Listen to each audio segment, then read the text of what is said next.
Got it. Just a quiet little What alley for two. That's my favorite Golden Age song. Is it? I made it up. Oh, you liar. You beautiful liar. Then you got a fist waterfall. All right, I'm ready. Are you guys ready? So ready. Awesome. Let's do this. Let's go. Yay. Welcome back, everybody, to Your Creativity. We have a panel of multi-hyphenates with us today. It is the cast of Mystery Science Theater 3000 Live. How are you guys? We're so good. Excellent. We're super happy to be here. Thanks for Really having is. us. So let's run through who each of you are and your different parts in the show. Sure. So first up, we've got Share your parts. Phrasing. Phrasing. first up Emily Marsh. Yes. Hello. My name is Emily Marsh, playing Emily Conor in Mystery Science Theater Live, the newest experiment, T. Yay. And And I'm then Freeze. I'm Mega Cynthia on GPC. Wow. Yeah. I'm Conor McGiffin. I play Tom Servo. And that's your real voice. That's his my actual real voice. Show your Tom voice, so how you switch. Oh, right. Okay, so that's my real voice. And this is my Tom voice. Look at that. well done. That is some magic there. I'm a professional. It's true. I'm Nate Beagle and I play Cre8tivity Robot. Woohoo! And Nate, you have a local connection of sorts to here in Salt Lake. BYU TV has a show called 9 Years to Neptune, and you were Yeah. mulling on there. Yes, I was Captain Burke Mullen of the spy ship, good ship Neptune. Yeah, he was a, now you brought up his name. Now I can't stop talking like this. So now, thanks a lot, because this is the way Crow's going to sound for the show. Yeah, 9 Years to Neptune on BYU TV. That whole first season is there on byutv.org. Really fun, really great little. Yeah, they say it's funny when they say, oh well, if you need puppets in space, I guess call Nate Beagle, because that seems to be my MO. You're right great. now. I don't know whether to look at you or look at you through that. I don't know where to look. And we had Dallin Blankenship on a few episodes back. Oh yes, phenomenal performer and amazing puppet builder. He designed and built all of those puppets for 9 Years to Neptune. They are stunning.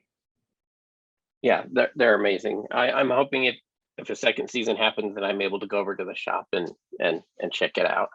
Yes, you and me both. That would be great.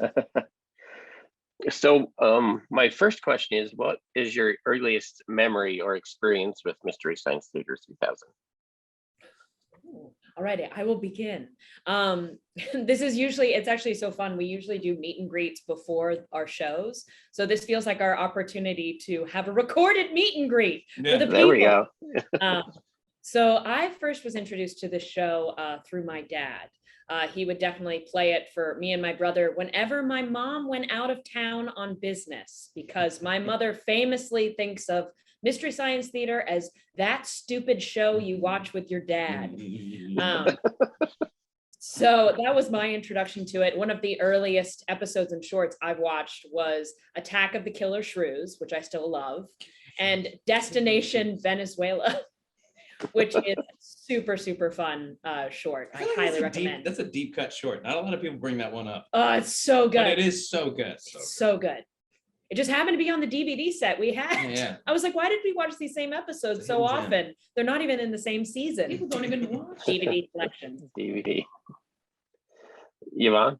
I don't have a super interesting story. I found it just fascinating in college, going down a YouTube wormhole. That's funny. Let it never be said that procrastination cannot bring you to follow That's your how dreams. I got my job. There we go. Listen to this. Oh, I'm so good at it. Ooh, I think I do better when I procrastinate. I gotta have I think that. I do too. It Yeah. squeezes you like a coal into diamond. Yeah, it makes me diamond every time. And Conor, what about you? I just discovered it as a wee babe in my father's arms as well. My dad has a story about him holding me as he's watching Mystery Science Theater on the Comedy Channel when it was the Comedy Channel. And then my first memory is watching it on the Sci-Fi Channel with him, the episode Space Mutiny, which like full on, like I think it was the idea of nicknames and having and talking at the screen and watching my dad wheeze in laughter, which was what like, oh, this is good. Yes, I like this is good. And speaking of YouTube, after it got canceled, my local Blockbuster that was near my house only had 2 episodes. We don't talk about Blockbuster.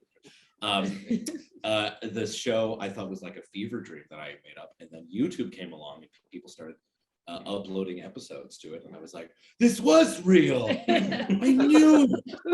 Didn't make it up. So your father passed along MST3K and Easy Laugh. Yes, both Conor has a great laugh. both pillars of my personality. Anytime I need a Dom DeLuise laugh. Yeah. Don't, he's gonna pee. He's gonna pee. Just got out Again. I know. Oh yeah, so you just got off the bus. He hasn't peed yet. That's true. It could happen, folks. It could happen. What about me? What about I brought up that we don't talk about Blockbuster. Is that I was a store manager for Blockbuster for 6 years. So that's like, whoa, it's like I have flashbacks. But very similar story. I found the show through my father.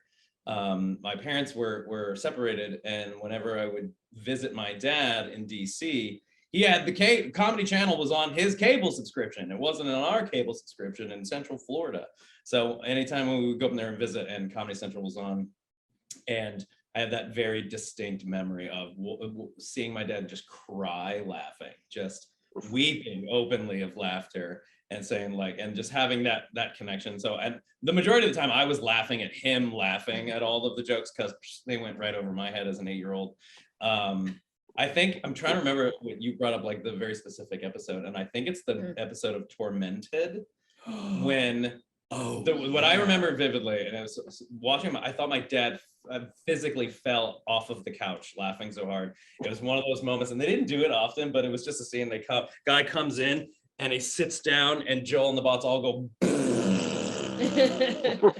the guy sits into the couch, and my dad just gone. And so I was like, this is my kind of chef for sure.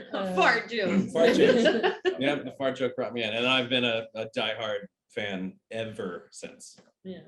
For sure. You get to do a fart joke in this show. I do. We do. We try to squeeze in a fart joke. Pun intended. Pun intended.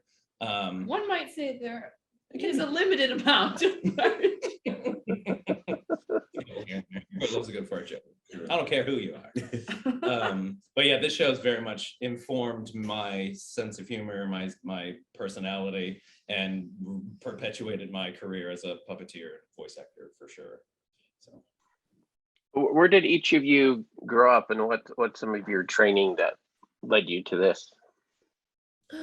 Wait, let's go the opposite way. Oh. Nate, go first. Nate. oh my Warmed goodness. up. So I was born and raised in just south of DC in Northern Virginia, in Sterling, Virginia, actually the same hometown as Patton and Matt Oswalt, which Matt and I, when we wrote on season 13, we got to be in a lot of like one-on-one rooms with Matt Oswalt, and it was really fun. We kind of talked a lot about Sterling, Virginia. Oh gosh, Nova business. Yeah, a lot of Nova business. That beltway traffic. Yeah. Am I right? Right? Come on, let's see this.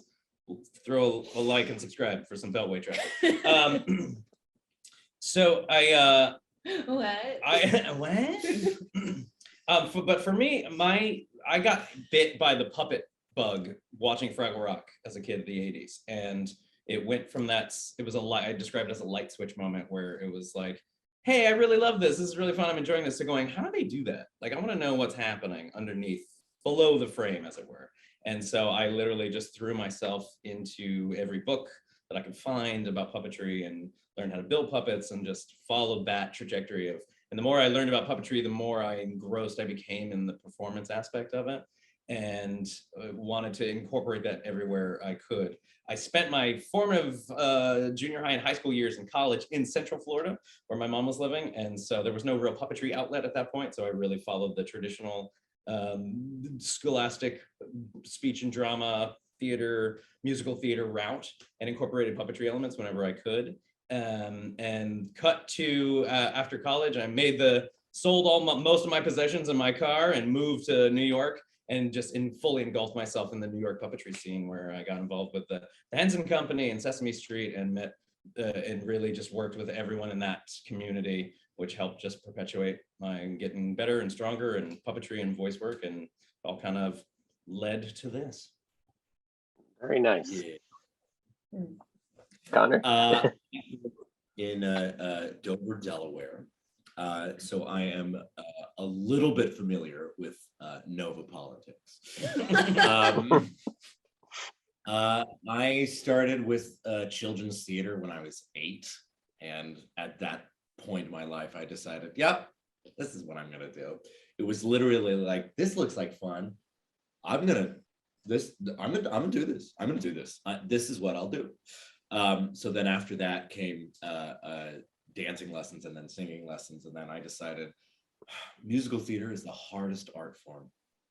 I'm going to make that my life. So I auditioned for a bunch of programs. I get into the University of Michigan, graduate in 2014, get this immense education, because where I grew up, I felt like a mercenary, where I would okay, I gotta go to this specific location for dance. And then I gotta drive an hour to go to this specific location for acting lessons. And then I gotta drive back down for this. You're making scale models. Exactly. Now I have to go back here. to this person's house. Yeah. Drive, eat there.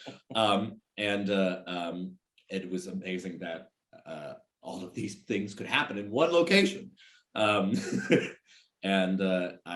graduated in 2014 and moved to New York, and experienced some success touring around. And then my first time puppeteering was actually this show, which was... And the fact that basically you got the job because you didn't know what you were doing. That's exactly right. And as a result, we're more like doing things that no puppeteer would normally do, but that were incredibly exciting to watch. Joel literally said during meet and greet, he was doing things with that puppet that nobody should do. But Oh boy. I liked what he brought, so I brought him in. That's my Joel, by the way. And so when I first rolled into rehearsals, scared out of my brain, these three really helped me not only learn how to puppeteer so it looks like I've been doing it as long as they have, but how to do it in a way where I don't tear my rotator cuff or completely ruin my posture or anything like that. So yeah, that's my story, and I'm sticking. When did the beard come into play? Beard came in when I lost my hair. Oh, I didn't mean to bring that up. Go, Yvonne, go. Talk more about your I can't do this anymore. So I'm from Lanesboro, Minnesota, or outside of Lanesboro, Minnesota, which is a small town in southeast Minnesota. I grew up on a dairy farm, and my she's our resident Midwesterner. Yeah, we laugh because we love it. We love it so much. Yeah. Yvonne's farm stories are the best things ever. Incredible. Can't get enough. Did you ever cuddle with a cow in a bathtub on Christmas? I don't think you did. Yvonne Freeze did. Yvonne Freeze. She's just better than all of us. That's not true. Hero Cat of the is North. true. The North remembers. Yeah. Yvonne Freeze. No one knows who I am. Yeah, so I grew up on a dairy farm, and I was always quite crafty. I was always constantly making stuff. I learned how to sew, and I just would put things together and try to make things easier on the farm / more fun with my animals. Like one time, I don't think I've told this one. Ooh, exclusive. Kind of sad. Oh, see how excited we all got? The best farm stories are. So I had a petting zoo, but part of the petting zoo was bunnies, And so I had bunny rabbits, and one unfortunately got snatched up by a hawk, but fought and was dropped and got paralyzed. So then I made a little like wheelchair for his back. Like it was my pet. Like what else are you gonna do? No, that's beautiful. That bunny is a hero. Yeah. But anyway, so I was just always tinkering and stuff. Cheer for the bunny. Yeah. That's amazing. You were like Pee Wee Herman on your farm, just like creating inventions to make it all work better for you. Yeah. But yeah, so I didn't really know much about musical theater or anything. It just seems like a fun thing to do. Except she had this like operatic voice that sang out into the night in the middle of the cornfields. Yeah, And she was well, like, I was gifted. My first CD was Charlotte Church, and so I became obsessed with. amazing. I was like, I can sing like that, and I knew how to read music and stuff through church, and my mom's side of the family is very musical. And anyway, so I thought I was going to go be a music teacher. Went to school, I almost said drafted. Yeah, exactly the same feeling. I signed for sometimes. Basketball for a school in South Dakota. Like, you're 6 feet tall. Yeah, so I was recruited. Allegedly 7 foot. Oh, that's right. She said, yeah. We're spreading that As far as rumor. the MST wiki is concerned, she's 7'4". Maybe even over 8 feet. She's still growing. Oh no. It's all that milk. I do really enjoy a glass of cold milk after a show. She really does. I do. I had 2 last night. And like unironically, there's a lot of milk in this movie that we do on the live tour. Yeah. So it just kind of worked out serendipitously. Yeah, but anyway, I was recruited for basketball, and I chose this school, Northern State University, because they allowed me to do both music and sports. My sophomore year, my theater professor pulls me aside and is like, "Hey, we're adding a musical theater major. I think you'd be great for it." And I was like, "Why? Why would I?" Why? And he's like, Trying to pull on me, sir. yeah, and he was like, What's your deal here? Yeah, you can son? make this into a career. And I was like, really? I was like, oh, fine. I'll be a musical theater major and a music ed major. We're starting it, and you're the only one in it. Yeah, no, there was a crew of people. But yeah, and then I started my super senior year because I'm like, I'm so smart. You're fine. Super. I was driving in, well, mostly because I wasn't in basketball anymore.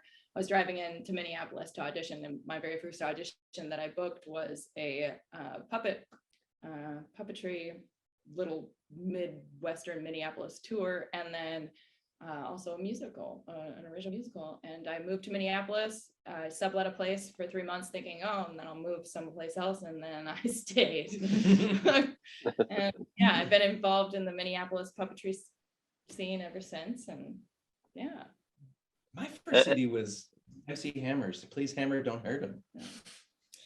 Yeah. Oh, you're born in the 80s? And that didn't inform my. Yeah. I love that. I think it did. I think it informed you more than Maybe you a little think. bit. Yeah. I have to look into that. That was always- my first CD too. Was that your Really? first CD too? Please Yeah. Hammer, Don't Hurt Him. Yeah. Yeah. I'm embarrassed to say that my first one was a Smash Mouth CD. I don't feel No influence. there. Sister Psychic, an underrated track. Just saying. Yeah. Yeah. All Star got all the love, It but did. Yeah. Sister Psychic, go look it up. That's the true meme. I'm gonna open the show with that song. There we go. Yay! Oh, good. Oh boy. So how I got into all of this, similar in ways to Where you everybody else's. Oh, well, I'm from the DC area. There's a metro stop in Arlington, Virginia. I live near there. There is. So that Nova Politics, that Beltway. Is that the Orange Line? That's the Orange Line. Orange And Line, Silver, baby. we got Silver Line now. Oh, wow. We have one stoplight in the entire county. And it's a person standing there with a red sign and a green sign. Oh, it's a good union Wearing job. yellow. Good union job. Helps the kids cross the street and everything. But yeah. No, you're on your own there. Oh, yeah, kids fending for themselves. But This is why they don't let us hang out together. This is I why love we it. can't do interviews. It just goes off the rails. I'm sorry. Please, Nova politics. so my Nova childhood. But no, I definitely was one of those kids who was like very painfully shy. And so it turned out I came home in 3rd grade and had told my parents that I'd auditioned for an after-school theater program, and they were shocked because they had no idea that I had the capacity to speak in front of people. But ever since then, I was totally hooked. In 3rd grade, it was doing like a little Shakespeare scene. And I remember that my teacher told me, she was like, on stage, you get to yell at people. And I went, what, really? And I really enjoyed getting to be loud in this safe space on stage versus scary life. And so I went to Virginia Commonwealth University, which is in Richmond, Virginia, for theater. Was mostly doing theater, had done some puppetry. Like I grew up going to puppet shows at Leneco with my grandfather, but was thinking it was going to be traditional theater. But then senior year of college, we had done Avenue Q at our school, which totally lit a fire under my butt. And I was like, this is so much fun. And I remember that we were doing a ton of workshops about what you're cast as. It's like, what do you look like? You're going to play that thing. And I remember thinking, I was like, that's such a small part of who I am. Like what I look like is so inconsequential to like what I can do as a performer. And so a way out of that was, I was like, actually, I want to do that puppetry thing. That was really cool. Like it didn't matter what I was. It was just what you could do and what you could sound like. Yeah. So I went to UPDAS, which is a big sort of theater conference in Memphis, I believe. And there was a small puppetry company there that was auditioning called Madcap in Cincinnati. And I remember I was like, all I want is to audition for them and get called back. That's all I want. I want to work with them so bad. And they did not call me back. And so then I probably went, well, you know what? I could pretend I wasn't at UPDAS. They won't know. I'll just email them directly and just see if they're having auditions. And they were.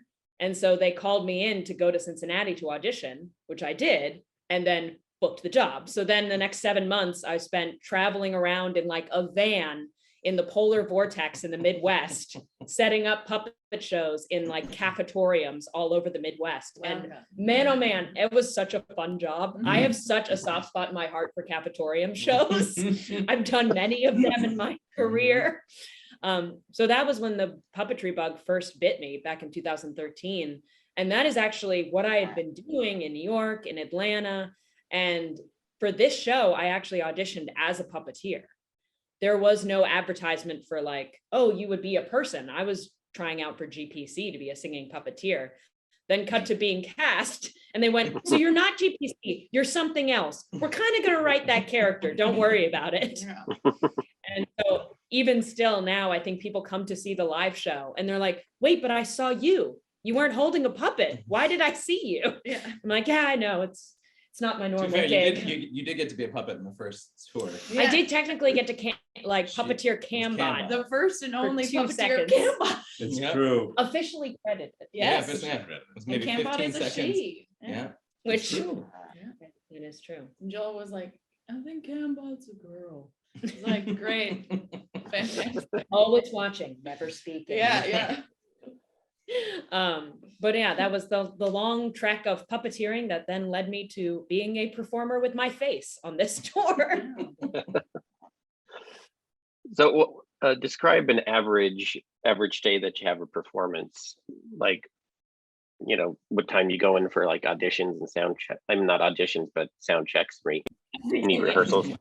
Auditioning every day. Our jobs. Normally. That's what it felt like. It's like, oh, let's be funny. Well, I'd say that Master Tour. That's right. We have an app for that. We have an app. Yeah, that our tour manager, Lauren Harton, our phenomenal company and tour manager, has really been our lifeline for the last 2 tours. And she's literally like, she's the mother, right? Oh, she's literally, we're all her children, and she takes very, like, very good care of us. Cool big sister. Yeah, for sure. Yeah. And everything is on this app. Yeah. We have this app that keeps us all. If ever we have a question, we check the app. Yeah. It's called Master Tour. Yeah. Here's how it works. We're not sponsored by them. We need a sponsorship for yeah. that. But no, I mean, to Typical explain, so basically we sleep on a bus most of the time. I have to keep explaining this to my parents. They're like, oh, when are you driving? And I'm like, Mom, I've told you so many times. We sleep at night, and we have a full-time bus driver who basically his 8-hour day is nighttime from like 1 a.m. to 9 a.m. to drive us where we need to go. Yeah. So I usually, I don't know about you guys, when I wake up, I pull up Google Maps as the See where first it's thing going. and go, where Same. are we?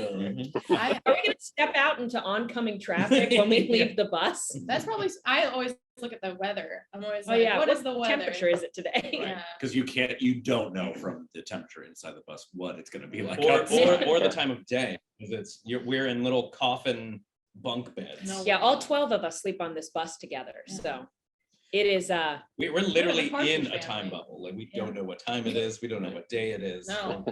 So look at Masters. So we'll wake up and we'll get our bags or what we need for the day, go into the theater, put our stuff down, and then if we are allowed to walk out in this particular city, thanks to COVID protocol, we explore. Yeah, I mean, I would say it's so what's really nice is that basically we don't have to report for work until 4 o'clock, which is our sound check. So Yeah. and before basically your time until then is your own, but it is interesting that on the road, like you are unpacking every day, which is interesting. It's like you're always dragging your toothbrush out from the bus, Mhm. all of your clothes for that day. Yeah. I know personally that every city we can do this. I always try to find the nicest coffee shop nearby just to do a little bit of like walking around like a human, Yeah. like having a normal routine. Yeah. This year I brought a bike. Brought a bike. Yeah, bike around. Yeah, the most important thing for the performers on any show or any tour is to get out of the way It's true. and While let the they're crew, loading in like the especially for show. load-in and stuff like that. The best thing you do is just, let them do their thing, and then when it's set and clear, then we can go out on stage to. So do then things. once the day calls for us to come in, we go in and we'll do sound check, or we'll check the levels of the movie and the Songs. music, Yeah. 'Cause every singing. every house is different. Every house has a different PA system and things like that. So our sound guy and lighting. Every stage is different sizes. We've been in theaters where we have barely any room outside of the puppet box. And then we've been in other places that are like huge, vast caverns. Yeah. And you Yeah. walk on and you're like, oh yeah, guys, I don't know if there's enough room for us. Yeah. And it's wild because we're a small show by comparison. We're not a very large show. We don't have a lot of stuff, but there have been some houses where I'm like, we're barely fitting on the stage. Yep. And we see other shows that have been there, like, how did this show play on this stage? Yeah. Mhm. And also during that time, Nate and our swing, Kelsey, check all the puppets, make sure they traveled well, do some fixes that need to be fixed, and then set up where they need to be, stage right or stage left. Then we do a meet and greet where people come and ask us questions. We take pictures with them. Then we have dinner, and then after dinner, it's show time. So we have 2 hours of the show, and then after that, we all pack up the puppets, throw our mics in the mic area, change, and get right back on the bus. Have a big old glass of cold. Milk. Milk. That's the after party, glasses and milk. Milk. Plus forever. Yeah. I think literally last night though, somebody did ask Yvonne when we were watching, because we like to watch bus movies. Yeah. Because it's not enough to just watch bad movies for business. We also do it for pleasure. Yeah. That's how you know you're in the right line of work. It's true. So I think last night we were watching a movie and Yvonne sat down with a big cup and somebody went, is that a huge cup of milk? Like, are you having coffee? And she's like, nope, just milk. Sweet, sweet milk. Keep your Yeah. bones strong. Yeah. I love it. I won't apologize. You wave that milk flag high. I do. Wave your flag high. Amazing. We hate each other. No, we We don't get along We at don't all. get along. This is all farce. So when you were in Salt Lake, we had that big snowstorm and there was that power Yeah. issue during the show. I love that you Tell- speak about that quite often. It was so People good. ask us like, what was your most memorable moment on the road? And one of us Yeah. inevitably The brings fire up the drill. magic of live theater. Yeah. Now, were you one of those people that thought that was purposeful? For a moment, yeah. I'm like, what is that? And they're all waving. They're just like, you know. What a spectacle, man. I know. I wish we could do that. Go to every theater and be like, you have to drop the fire curtain. It's a whole like, when that drops, there's so many things that have to happen because it's a safety thing. Right. It's not just a normal curtain. It's not supposed to come down ever except for emergency. So they have to like reset and like, okay, things, call the fire department usually.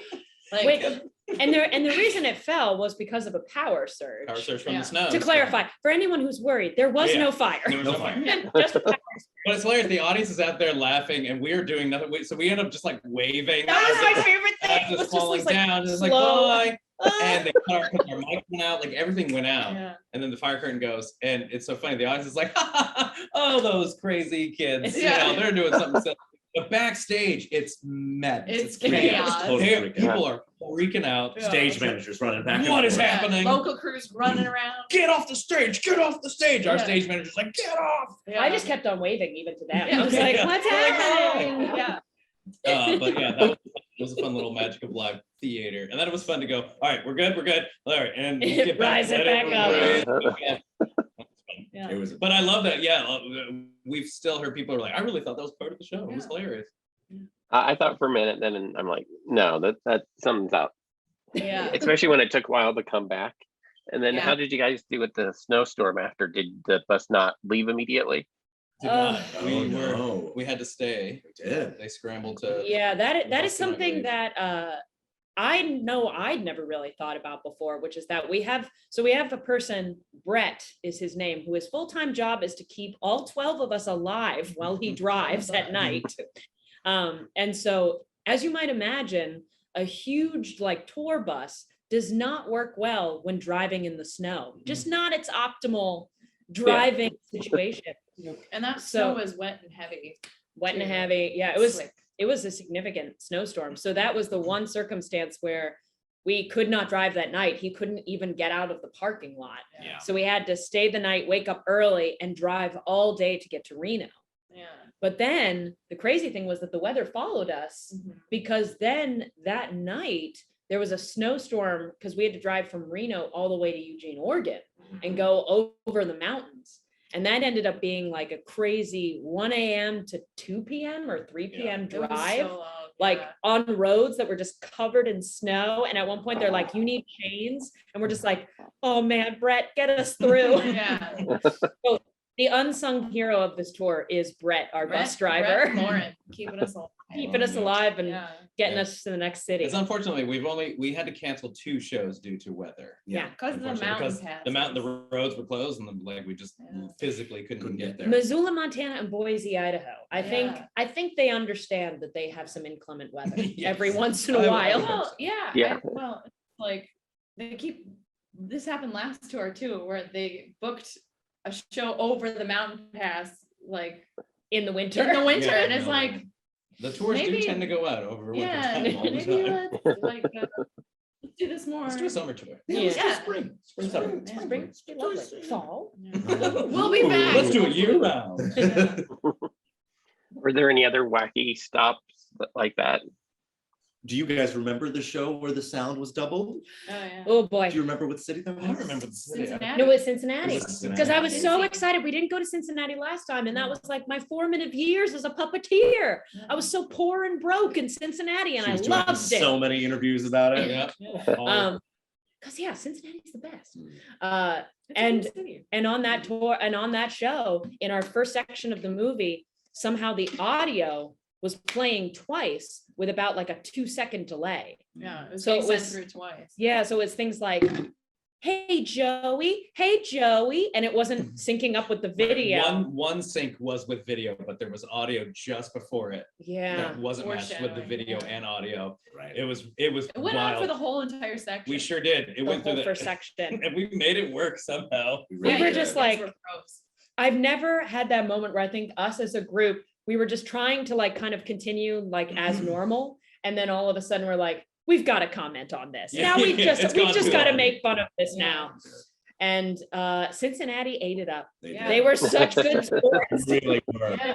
I mean, the good news is the first section of the film is a lot of music and a lot of silence. Yeah, it worked out silence. for all the places that could happen. Right. And it felt like a choice, like, because the movie, spoiler alert, opens up with a funeral. Yeah. So It's it feels like it feels like this weird artistic choice that Roland might have made, where like the words of the pastor are just going over Joey's head, and it's not hitting, and he's sort of got this faraway stare, and it's like, that's an interesting choice, Roland. But like then it gets into the schoolroom scene where there's a bunch of kids talking and the teacher is talking. There's a lot of points that we have to hit, and like we can't understand a word they're saying. But I think just interpreting as being like, oh my gosh, the Mads have taken it to the next level. They're really gonna melt our brains. So yeah, there was. I think we were able to balance out, because in the show we have riffs or jokes based on lines of dialogue, based on visual moments and things like that. So I think we were able to do the visual moment jokes. Yeah, it was a lot of the dialogue driven jokes we kind of had to play around with. Yeah. Makes a little more No, meta and you guys commentary. did great, because I remember being off stage and being like, what is it? And then like I always bring them back in for like the sketches, and I was like, all right, they're doing such a great job. What can I say to make sense of what they're saying? But it's one of those, and we sit there and we go, when we know something is going wrong, we're like, is it just going to keep going? Is it going to fix? Are they going to stop it and restart it? On the last tour there was a moment where we had a movie segment, ended the movie segment, did the sketch segment, and went, we got movie sign, ran back to the movie segment, and they just replayed the same movie segment. And it was done. Yeah. Brooklyn, New York. It was Brooklyn. It was very early on in that. And so that was, and Conor, we were like, we all kind of like, I think Joel was with us. Joel was with us on that one. Yeah. And it was like, and Conor just goes, welcome to purgatory, folks. And like that broke all the time. But they ended up stopping it and then kicking it back in. So you never know. We just kind of roll with the punches. Same with the curtain file. What do we do? Let's just wave. Just we smile don't and have wave. in-ears like a rock band or anything. So That's true. It's just frantic people on the sidelines going, Our stage and we're like, manager. I don't know what that means. He's on a scooter. I didn't do baseball in school. I don't know all of these things you're giving me. Or it's like, hey, Yvonne, go roll this to Nate on a Post-it note. And I was like, okay. Oh yeah, that's true. You've handed me post-it. I'm like, I don't know what this means. Okay, thanks. But it's sort of it works in the show's favor, because it's kind of all a part of it's funny.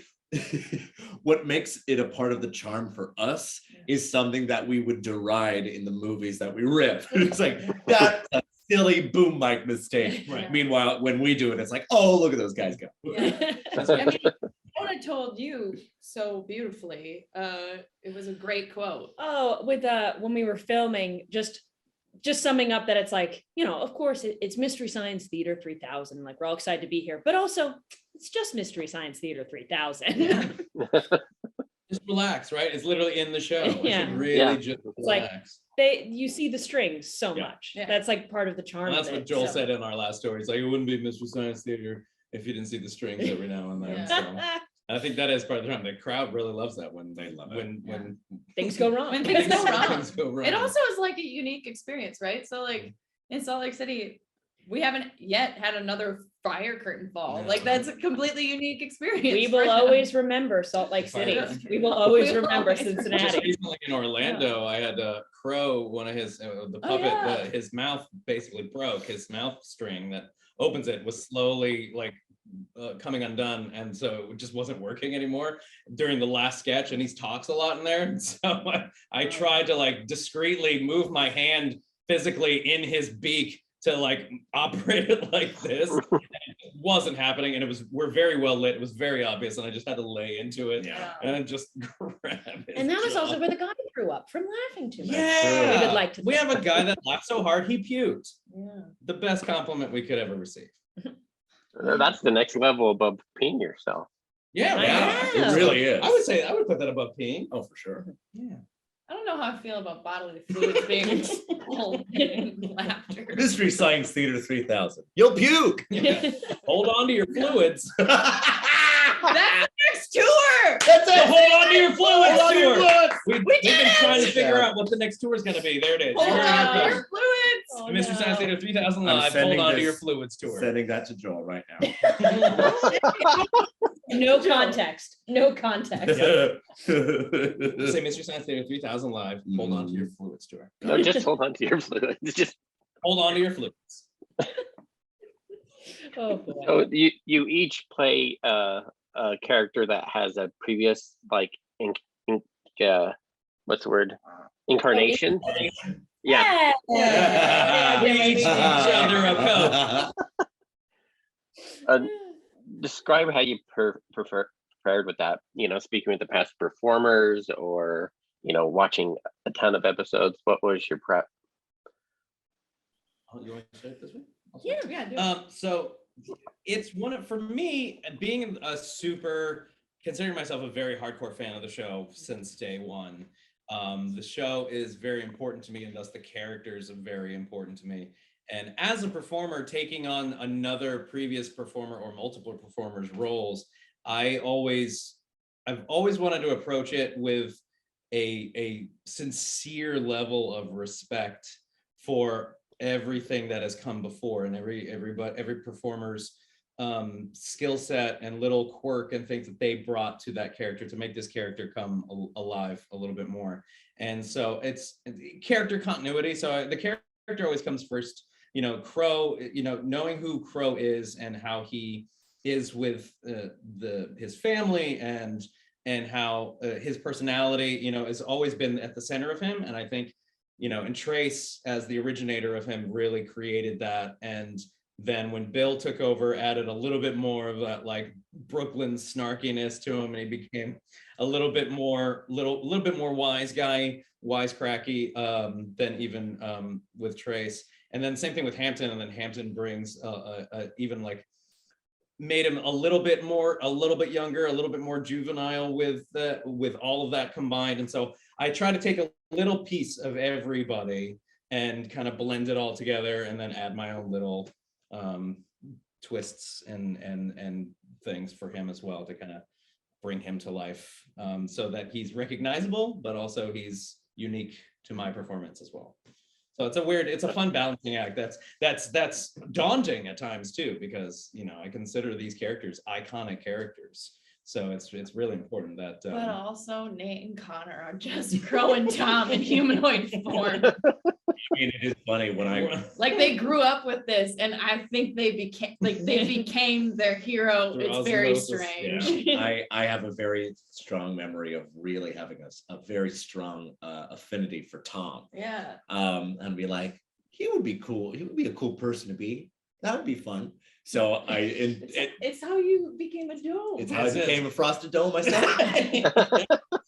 And it is when we got in the breakdown for the audition, each character had a paragraph worth of materials that I think either Joel or Matt or both of them wrote to distill who the characters were. And for Tom, they wrote, he's 12 years old, with the voice of a matinee idol, and he's very emotional. And so it was like, okay, I can do all those things. And every iteration of Tom has their own way, just like Crow. Every iteration of Crow has their own way of expressing their own character. So like Crow's Agent of Chaos is different with Trace and Bill and Hampton. Tom's emotional immaturity is different with Jay Elvis and Kevin and Baron. So I also approached it in a way where I knew I couldn't imitate Kevin's voice or Jay Elvis's or Baron's, but what's important with Tom is that he has to have a resonant voice. So building up that resonance and fully doing a full vocal warm-up, like I'm about to go in and do Les Mis for 3 hours. He really does. Having to do that so that Tom sounds right, because if his voice doesn't have that sort of power that each of the 3 performers that came before me did, then it's not going to feel like him. And also being very invested in something, and when it doesn't happen, being very upset, like going beyond, and filling that with all the colors in the voice. And if you look back in the past, you'll see every other version of Tom has their way that they get really upset. Like Baron gets really huffy, J. Elvis gets really whiny, and then Kevin goes through a Shakespearean tragedy, especially in the Canada song that happens. I think it's a Roused Hour. Yeah, it's during the Final Sacrifice. Yeah. Final Sacrifice. Where he just has a full breakdown, and there are so many moments where he has a complete breakdown. Loses it. And so to take that and be like, yes, that right there, that right there, that right there, and to create something that, while it might not sound just like the other guys, it is true to the core of who Tom is. So with GPC, formerly known as Gypsy, Surprise wasn't voiced by a woman. It was voiced by Jim, who did a great job. But she's really morphed. She's probably the character that's changed the most. Totally. Yeah. And thankfully. Yeah. Not just physically, but like her whole character has really grown. And we kind of attributed it, like I've had a lot of conversations with Joel about this, just trying to do the character justice. And I do remember going into the audition and I was like, so are we going for like Netflix? Or are we going for like, do you want me to talk like this? Like, how do you want me to talk? Sad dragon or sassy lady? Yeah. Sassy Midwestern lady. Sassy Midwestern lady. And it was like, oh, just use your voice. And I was like, okay. I'm gonna help that I was actually from Minnesota.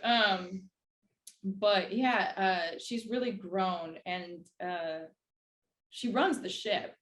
And so we kind of attributed it to her being like a AI and just constantly learning more and becoming more and more evolved, right? And becoming better and more well-spoken throughout running the ship and being the beautiful robot that she is. Kind of like trying to keep these two in line. But also what's really cool about season 13 is that at least with the sketches that we were able to shoot, there's a lot more of GPC is also an agent of chaos, like Tom and Crow, which is going to be really fun. I'm thinking of one sketch in particular, but I'm excited for all of them. Oh yeah. I think I know the one. She definitely has fun and is able to join in more now, particularly because we've redesigned her to be more compact, like Tom and Crow. Like she can fit in easier, whereas before she was a giant child's car seat. Exactly. It's not comparable to the other bots, so she can fit in the frame a lot better. And for Netflix, they had a huge rig from above. So she was being puppeteered like almost marionette style from above.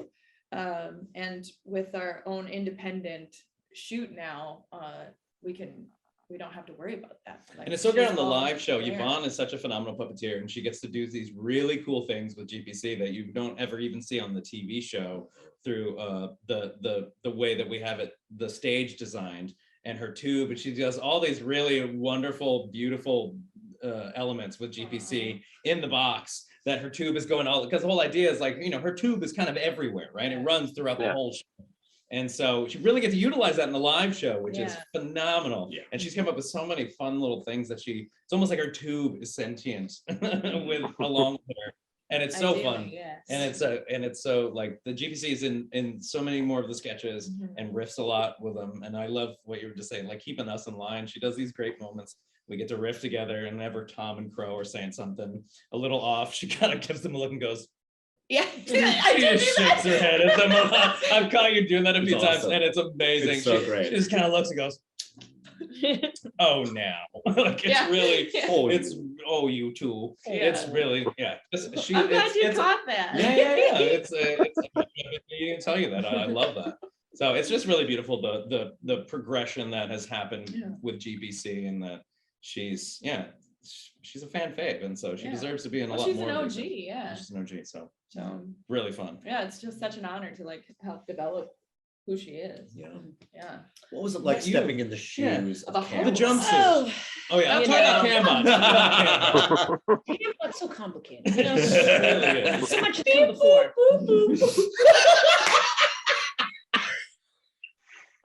I did really love taking in the moments of those Cambot moments from the last live tour. Whoop. Oh no. Uh-oh, my, broke him. come back. This happens. Yeah. Reset. Broke him. No, I mean, I think for the host, which we should probably talk about. Oh, versus right. Cambot. If we must. I guess so. No, the thing that's wonderful about getting to be a host, but is also the most terrifying thing, is that it gets to be so much of more of who you are. I mean, surprise, surprise, Joel Robinson is very close to Joel Hodgson. Very true. He's not you're not going to meet him and be like, wow, who's this guy? Hello, good evening. I'm Joel. Yeah, can you so lovely from you, Joel. Oh boy. And then the same is true of Jonah. The same is true. We haven't gotten a chance to meet Mike virtually or in person, but with Jonah, it's like they're being themselves Yeah. as a host character. Yeah. I think that's part of And the charm and part of the connection that the audience can then have with them. Yeah. Totally, is you've got to be like, as the only face that the audience is going to see, the only human, you kind of like, you are the grounding for all of these like chaos Muppets who are running all around you. Now the terrifying side of that is it very well could be you're like, hey Emily, stop being so Emily. And you're like, oh great. You take it down. Bring it Right, up. exactly. I'm just me, I don't know. Surprise. Emily's really enjoyable as a human. But that's, some people be like, what's your approach to the host? And I'd be like, well, I guess to be me, and hopefully people will enjoy it. And they say, boo! Well, yeah, and I get to play your chaotic humanoid-esque like duo, so they can That's hate true. me, and then they can just love on Emily. But I did do a lot of thinking about the delivery of the show, especially with that it's very deadpan, can be tongue-in-cheek, has moments of being very heightened, but in general the hosts seem to be kind of like the base level to bring everybody back to. And I remember I actually was very much getting in my head about delivering riffs or how I would do things like, how am I going to deliver movie sign? Like, what is that going to be like? And I think I was getting to the point where I was so overthinking it that it's the kind of thing that will keep you from doing anything. It just like paralyzes you with fear. And I loved being on set because Joel and Jonah were there the whole time we were filming. And Joel got to be there for the first time he let me riff on the live tour the last time. So it's always been kind of under his supervision. But I remembered he's never really been one to give too much advice, which is really nice. But I remember on set just being like, Joel, like, do you have anything, you have advice about like how to do the riffs or like, just looking for some like pearls of wisdom from the man who made all of this. And he just goes, he's like, well, you think about it and then you say it. Sometimes it comes out the way you think and sometimes it doesn't, but you've done it. I was like, thank you, Joel. Yeah. Thank you. So profound. So profound. And I think, and the way we did a lot of the shooting was we did it all in one shot. Like doing sketches, it was, you had to do it from the beginning to the end, no cutaways or anything, which was actually difficult to do, but also was the greatest gift because it meant that you couldn't think that much. Like doing the first host segment and going into movie sign, I've been thinking about how am I going to deliver movie sign, but we had made the desk too tall for me. So it would only go up to like my chin. So they put me on apple boxes. So I had to run into set on a trail of apple boxes and run out and try and not fall and kill myself. And so the direction was at the end of the sketch, you're just going to scream movie sign and run out on this precarious, like apple box trail. And so by the time we got to that part, it was just total chaos of screaming and I managed to run off and not die. And I am still so curious to see how so much of it turned out because I cannot emphasize how little planning went into it. I followed Joel's advice. I just did it and hopefully it came out some way. And that's acting, baby. I guess so. Can't control it. So. My favorite moment with my son about Jonah is we were in San Diego and we walked past the comedy club there and Jonah's picture was in the window And my son goes, "That looks like Jonah." I'm like, "That is Jonah." And it just blew his mind. He didn't know he did stand up. It was hilarious. I know, and I love that there's because the hosts always have their own names. I love that as a conceit. Now, from having done the show, it just really brings a comfort to it where it's like, I'm not trying to deceive you. I'm not like Schmorbork on the planet of blah blah blah. It's like Schmorbork. But it's like it's Emily. Like we have different last names, but MST3K. I did. Schmorbork. I do think of Tom and Crow as being like it doesn't feel like I'm putting on a character because it's just like, hey Emily, you're old. And I'd be like, Crow, you did it again. Or like Jonah gets to be Jonah and Joel gets to be Joel. And it's a nice, makes it very comfortable and very comfortable. Yeah. So you talked about a lot of season 13 right there. What can you tell us? It exists. March 4th, 2022. It will be the Into the Spider-Verse of MST3K seasons because we have Joel and Jonah Universes colliding. and me in scenes together. Yeah. We can confirm that. Yeah. Mm-hmm. The bots will be there. There will be songs. We can confirm there will be It's a songs. very musical season. It is very musical, just like this tour. This tour is basically a little musical in and of itself. All of the movies are confirmed. So that's awesome that those are all out there. So we can definitely, we all wrote on different episodes in the seasons. And sometimes we wrote on episodes that we won't be in for the season. So I know that I'm super curious to see a lot of. We're excited to see what made it into the script, the final script. Oh yeah. We still have to film a couple, so yeah, at the end of this. So Well, I'm excited for it. Oh man, too. this round of movies, it's pretty great. but not only the movies, but the shorts. The and shorts the, are really Oh, the platform itself, the Gizmoplex is going to be continually getting materially Updating, added changing, and stuff. So it's going it's to be really exciting. And we don't really know much about the platform and how it really looks or what it's gonna flow out as, because we essentially like filmed our episodes and then it was time to go on to the the live tour. so Thank you. Bye. everything we're hearing on the grapevine is that everyone's really excited about it. They're really excited with the way it's shaping up. So Yeah, and oh my gosh, and there's so many fun props from our episodes. I know that I personally wanted to steal like 10 of the props that we had on our season. There's just so much fun, like nerd antics and well, we even had some original people players helping make. So Bees from made a bunch of the props and Prop diva costumes. bees. and costumes for some of the stuff we've already shot. And for the live tour. So cool. So that was really neat. Yeah, some of the original writers coming back to write on season 13.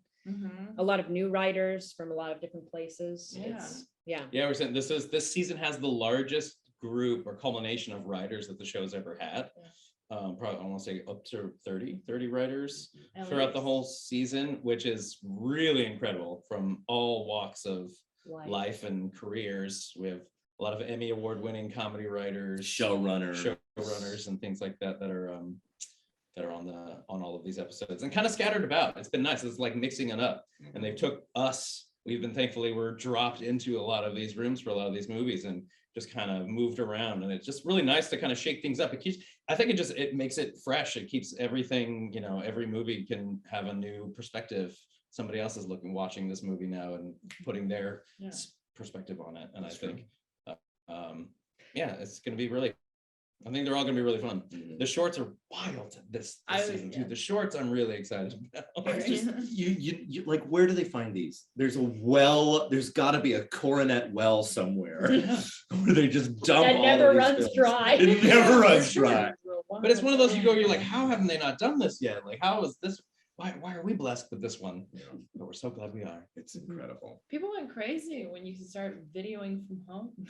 show all the monotonies of home and different walks of life. Yeah, for They sure. became, everybody had a short. How does soap work? Yeah, essentially, yeah. Let's make a short about Let's it. make a 15-minute short about soap. Yeah. Animal fat. Yeah, all that. Yeah. How has it affected your regular movie viewing experience? Well, It's an I was actually occupational thinking hazard June for time. sure. well, so the two moments I was thinking of are Swing Kelsey, who has come to join us for the live tour. I remember I was talking to her about our bus movies because we watched Nell recently on the bus. And I asked Kelsey how she enjoyed it. And she went, well, you guys tend to talk a lot. So I probably would want to watch it again without you all, see if I liked it. And I was thinking about that last night. We watched Freeway, an interesting little movie. That Reese Witherspoon is fantastic. Oh my It's gosh. a So good. It's a fun Reese thriller. Witherspoon and Kiefer Sutherland. Very camp. Little Red Riding Hood. But yeah, and then Roadhouse afterwards. And yeah, Double feature. Double feature night. and yeah, it is true. I mean, there's a lot of constant commentary.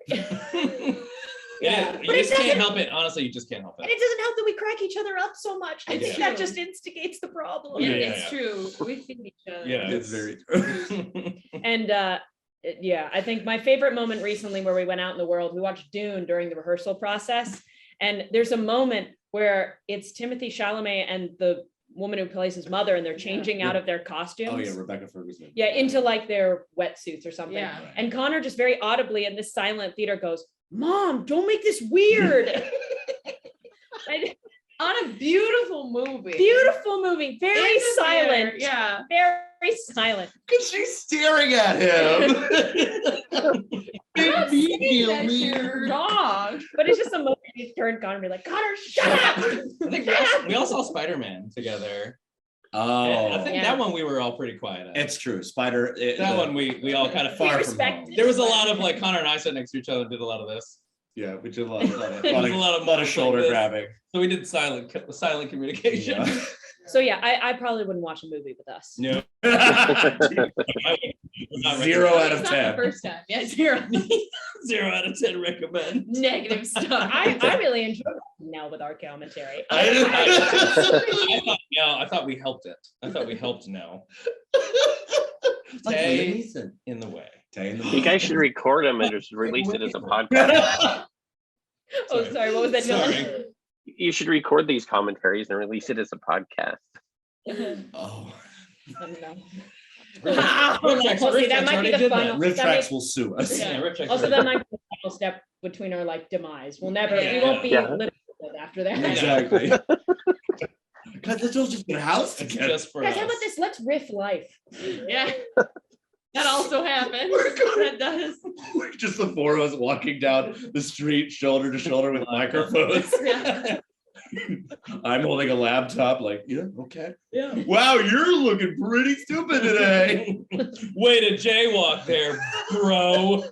And that's an important part of the writing process. Not everything that comes out of your mouth is a good thing. Yeah. Like, No, we've all bombed. We've We've all all bombed in the right bombed. way. But that's how you know I've You're bombed human. on That's how you stage. learn. it's true. That's how you grow. Oh my god. That's how you strengthen your skin. I mean, and like at least with Nate and I, if Tom or Crow bomb, we have the benefit of either the desk. We're like, ha, to it was their hide. fault. Yeah, not us. You Them. poor guys, you have to face the brunt of it.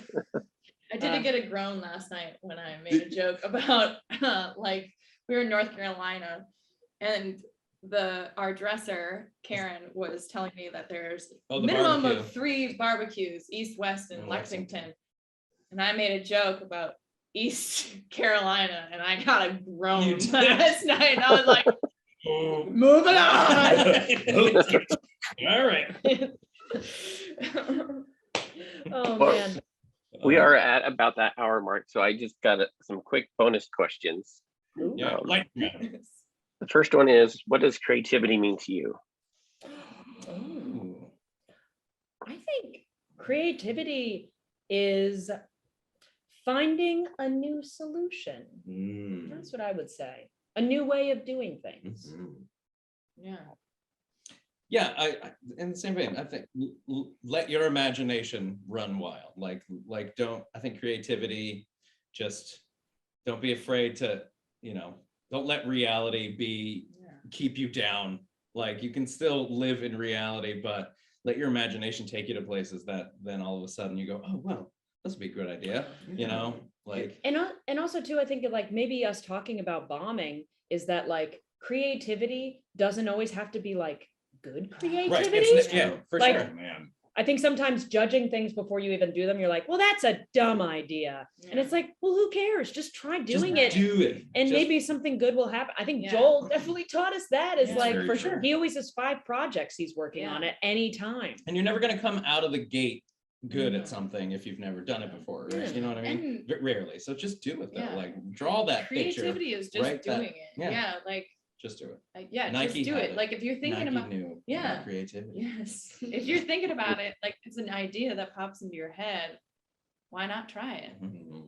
Also, like you learn something, whether it goes well, whether it goes poorly, you learn something and you're like, oh. For sure. What doesn't kill you make you stronger. Yeah. But also, like there's so many people out there that somebody's gonna like your thing. So why not give it a try? Absolutely. The only thing I have to add to that is I think it's an internal exploration.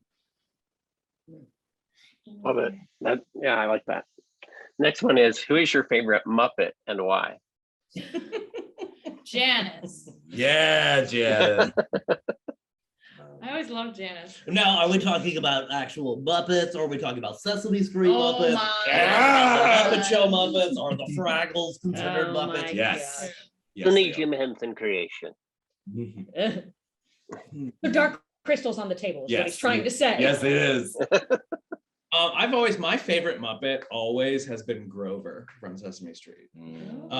Because he is just one of those just constantly he's a perpetual child, but he's also perpetually sweet, always wants to know always wants to learn things. And and he's just so lovable. And he's just got that adorable little gut on him that I've always loved. I know Grover's just always had the sensibility that I've just always loved. He loves fun and he loves to learn, and he's just sweet, perpetually sweet and kind. So Grover's always been my favorite Muppet as a kid. My wife can do a great Grover impression. When my son was younger, she was reading The Monster at the End of the Book, and she kind of had a cold. Amazing. And she nailed it, and she can do it. So spectacular. I would say Michael Caine in A Muppet Christmas Carol. Michael Caine. Michael Caine. Not all people. You just have to say his name. Got an accent. But actually, I would say Sesame Street Big Bird. Growing up with Big Bird, like just this beautiful, wonderful, giant friend. And around Christmas time every year, I had a little tape cassette there was a Christmas story that starred Big Bird, and I can't remember the context of it, but I remember we listened to it every year, and it's like, I want to listen to Big Bird. So around Christmas every year, we'd pop in the yellow tape and listen to that Big That's Bird. right, the Christmas tape was story. yellow. Yeah. Oh man. So I'd say Big I had Bird. some Sesame Street books on tape. Yeah. So good. Yeah, I loved them. They were narrated by Big Bird. Mm. Yeah. I mean, I love Big Bird. I'm on like record saying that I want to be Big Bird. She's it. One day she'll be the first female performer of Big Bird. Yeah. Oh, yeah. I mean, she's 8 feet tall. She can do that in it. screen, yeah. Yeah, I love Big Bird. I also love Rizzo the Rat. I watched Rizzo. Yeah. Rizzo's great. I just thought like his like little snide comments are just like they're never acknowledged really, but he's always saying them. I'm just like, yeah, that me. Yeah. Hell yeah. Like, yeah. I'm gonna pick 2, but they're both redheads.